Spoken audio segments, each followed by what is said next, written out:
Well, hey, we're back and you're back to day 2 of your Next Step Challenge. We are so excited to jump right into this with you. Absolutely. Now, yesterday we kicked off the challenge with day 1, and your task was to find your focus. Find your focus. Yeah, so that was to consider each of the different areas in the 5 focus framework that we talked about, and then simply choose the one that most resonates with you or where you feel that you need to grow and develop most. Yep.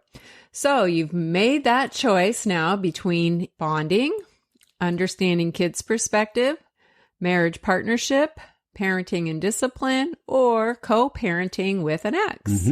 Yep. Now, for some of you, that was a pretty easy day 1 challenge. Yep. Just make a choice. right? But for others, it may have been a little bit more difficult. And if you're struggling, just remember that this isn't a test, right? You don't have to get it perfect. This is about imperfect progress. And there's always plenty to work on. So there'll be another time where you can work on something different. That's right. That's right. And if you haven't yet found your focus, it's not too late. That's right. You can still find your focus today and then move right into today's challenge. It'll be an easy transition. So with that, let's keep moving forward.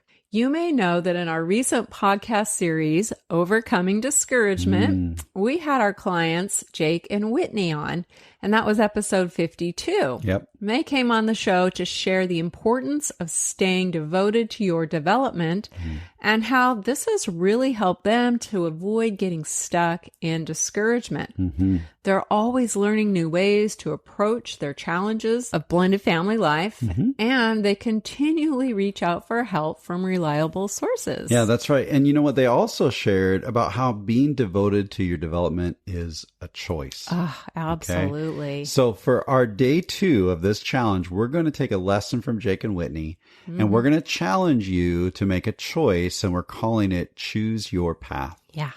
Listen to this quote from Martin Luther King Jr. He said, "Faith is taking the first step even when you don't see the whole staircase." I love that. Now, that might be you right now. You know, yesterday you took that first step. You decided to take the challenge and you found your focus.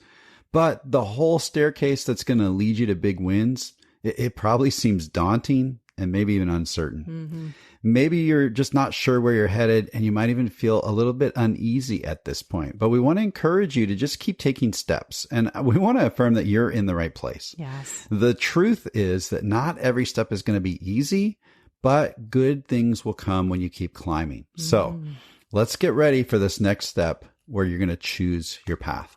Yeah, so let's start by identifying your favorite approach to learning. Now, you're on a quest for discovery, and you want to make sure that you choose a path that fits for you and that you can stay committed to. Yeah, it's really for sure. important. So what do we mean by that? Well, we want to challenge you to identify the type of content you learn best from. Maybe you're a reader, and books or blog articles are a great learning resource for you, and you've had success in that in the past. Yep. You might be someone who learns by listening, so podcasts or audiobooks might work better for you.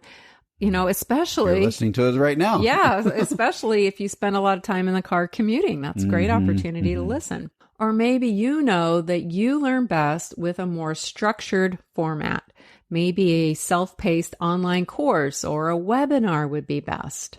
So these specific ways of learning that I just talked about, books, blogs, podcasts, online courses, and webinars, all of these generally work well for those who are self-directed learners, right? They're independent learners and they take initiative and put what they've learned into action. They're kind of self-motivated. Yeah, that's really good. Now, not everybody's like that. Some That's people right. tend to do better with some support. And if that's you, you're going to want to consider some other ways to learn and grow so that you can achieve what you're really hoping for. You might want to consider engaging with a counselor or a coach. Back in episode 52, we just talked about Jake and Whitney. Whitney talked about how she needed to do some counseling and deal with some of her own childhood baggage before she was really ready to objectively see and understand her stepdaughter. Yeah, it was really impactful. That's right. And she's not the only one. Like, honey, you and I have both done a lot of counseling over the years just to work through our stuff. There was things we were bringing with us that weren't serving us well, and we really needed to bring those into the light and heal. And we needed to take that journey so that we could develop better ways of handling our emotions and really interacting with each other and with the kids. So, counseling might be a really great fit for you. Or maybe you don't feel like, well, I'm not, dealing with a ton of childhood stuff, but I still need a partner. I need some help. So you might consider coaching. And we know a lot of people are like, well, wait, what's the difference between coaching and counseling? And if you're just not sure if it's a good fit for you, you can certainly schedule a free consultation call with us. You can just go to mikeandkimcoaching.com and scroll down a little bit and you'll see the link to make that happen. And we can just answer any questions you have. Now, maybe joining a support group or a network is one of the best ways for you to take steps toward your own personal development within this blended family adventure that you're on.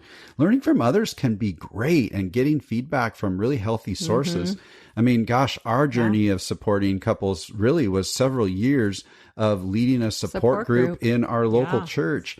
And we connected with so many people that we learned a lot from, and that was so helpful. So maybe that's something you need to do. Or maybe it's just a live class or a workshop that is really helping you to focus on that area of finding your focus. So if you know that you need support and you need a partner of some kind, think through that as you're choosing your path. What's your personal preference around this kind of stuff, honey? Well, generally, I'm more of a self-directed learner. That's how I prefer. But I've definitely benefited from being in groups and live classes and events, blended family events that we've attended have been very beneficial. So I can go kind of either way. It just depends on what it is I'm focused on. Yeah, that's funny. I'm actually kind of the opposite. Like I'll start with other people and getting support and that kind of thing.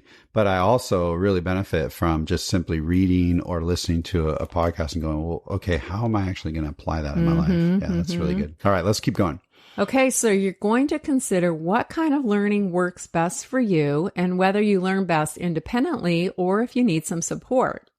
Now, as you consider those things, we want you to think about what's realistic for you. Yeah, That's sometimes important. we miss this question, right? So we want you to consider your current bandwidth. How much time and energy do you have to devote yourself to your development? Now, we realize that you might be feeling low on energy or feeling overscheduled, and we get it. We've been in lots of seasons of life where we just felt like we couldn't do one more thing, right? And if that's you, then consider how you can create some space for this important developmental work. I love the way you just said that. So often we think, oh, I don't have the time or energy for it, so I guess I'm just not going to do it. But instead, let's actually be intentional about creating space, right? Yeah, because chances are there's nothing you wouldn't pay to care for your kids and ensure your family is safe and healthy, right? That's important to all of us. It's an easy investment to make when you're willing. Time and energy work the same way as money, as currency. They're both used to make investments into your marriage and family, and it's worth making a priority. It really makes a difference. Absolutely. Yeah. So you might consider what you need to give up just for a short season while you engage in this challenge and then take the next step in your development. Just think about, maybe I can give up a TV show in the evening once a week. Just temporarily. And, I've heard it said that it's not about prioritizing your schedule. It's about scheduling your priorities. So when you're looking at your schedule, make this the first thing that you plug into your calendar for next week and each week to come, and then really protect that time. Nick Wignall says, you can't expect to have high levels of motivation for the things that matter most to you if you're wasting all your energy on the things that don't really matter. Man, I have been very guilty of that over the past, right? So think about what really matters to you and how you can reserve some time and some energy for making some next steps and making that investment. It will pay off. You'll also need to consider your budget and the level of investment that you want to make financially into this personal growth and changing the trajectory of your blended family. So really be thinking about being devoted to your development and decide what's realistic at this time in this season as far as your bandwidth and your budget. Yeah. All right. Now you're ready to go for it and conquer today's challenge, Woo! right? So here it is. You're going to choose your path by taking the one area of focus that you decided on yesterday. So for instance, mine is marriage. And you're going to do some research to discover a path that works for you. Now, to do that, you're going to consider what specific learning approach is best for you, like we just talked about. Yeah, books, blogs, podcasts, whatnot. You'll also consider whether you can stay motivated by working independently or if you would benefit from the help or support of someone else. And by the way, you don't necessarily have to decide who that someone else is today. You're just deciding which path you want to take. Right. And then you're also going to consider your bandwidth and how you might create some margin in your life to gain the time and the energy you need to stay focused on this one area where you're ready to grow. Yeah, that's great. And we're going to help you with some of these choices. So we've got a handy little cheat sheet with tons of great blended family resources for you to consider. And your challenge is to just spend some time researching and then choose your path, like Kim just said. We've put a link in the show notes for you to go and download your free cheat sheet.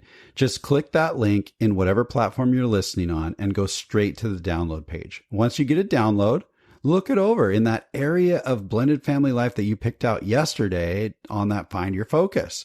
We've got it organized by those 5 areas of the 5 focus framework. And so we've made it really easy for you. And then put your research hat on and just decide, okay, what path am I going to choose in order to keep moving forward? So we want you to dive in and have fun with this. Find a resource that's going to connect with you and that inspires you. And, if the cheat sheet just isn't doing it for you, then go to Google, like we all love, right? That's a great resource, and find a fit for you based on the specific approaches and the criteria that we talked about a little while ago.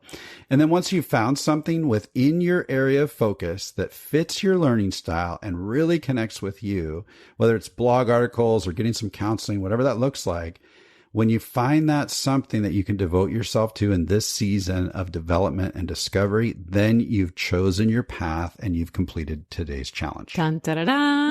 You can do it. I love that little I do. singing thing. Yeah.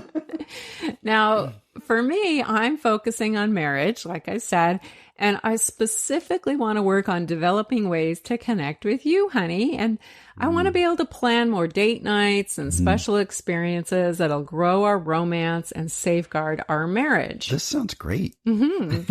So I know that I'm more of a self-directed learner, although sometimes I do okay with more hands-on support. Yep. But in this area, I really feel like blogs or podcasts are going to be my best bet. Cool. That's where I'm starting to lean towards. Now, I still need to think about my bandwidth and my budget. But I've already done a little bit of research on this topic, and I've found a few resources that I'm excited to dive deeper into and explore more. Yeah. What about you, honey? Yeah. Well, I mentioned yesterday, I think mine spans a couple different areas, bonding and marriage, because remember, my focus throughout this challenge is really about my life rhythm. Right. And one of the pieces of my life rhythm has to do with my physical health. And like I said earlier, I tend to lean into people and need some support and whatnot. So one area where I've already taken kind of a step is I know that part of managing this rhythm thing is really about my energy and I need to up my exercise. And so I have already made the decision to partner with a personal trainer at the gym who's going to start pushing me and moving me forward, because I really believe that that's an area that I need to focus on. So my place is getting that extra support. Yeah. And that's absolutely going to have an impact on our family. Totally. I got to have lots of energy if we're going to start building the romance even more. All right. So your challenge is to choose your path. So just take what we've taught you today. Choose your path. Check out the resources. Yep. Download your cheat sheet, and then we'll meet you back here tomorrow. And that makes day 2 a wrap.